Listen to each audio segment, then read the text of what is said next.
সিলেট মহানগরের কয়েকটি এলাকায় শনিবার টানা ৯ ঘণ্টা বিদ্যুৎ বন্ধ রাখার নোটিশ দিয়েছে সংশ্লিষ্ট কর্তৃপক্ষ।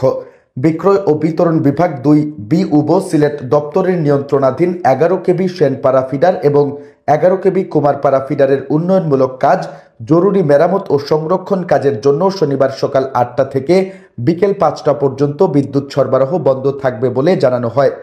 বিউবো জানায় ১১ কেবি সেনপাড়া ফিডার এবং ১১ কেভি কুমারপাড়া ফিডারের আওতাধীন ভাটাটিকর, সাদিপুর, টিলাগড়, গোপালটিলা, এমসি কলেজ ও আশেপাশের এলাকাসমূহ এবং ঝেরঝেরিপাড়া মৌবন আবাসিক এলাকা, যতরপুর, মৌসুমী, আগপাড়া, মীরাবাজার ও এর আশেপাশের এলাকায় শনিবার সকাল ৮টা থেকে বিকেল ৫টা পর্যন্ত টানা ৯ ঘণ্টা বিদ্যুৎ সরবরাহ বন্ধ থাকবে। এক বিজ্ঞপ্তিতে বিষয়টি জানিয়েছেন বিদ্যুৎ উন্নয়ন বোর্ড বিক্রয় ও বিতরণ বিভাগ সিলেট ২ এর নির্বাহী প্রকৌশলী শামস ই আরেফিন। সাময়িক বিদ্যুৎ সরবরাহ বন্ধ থাকার জন্য বিজ্ঞপ্তিতে দুঃখ প্রকাশ করেছে বিদ্যুৎ বিভাগ।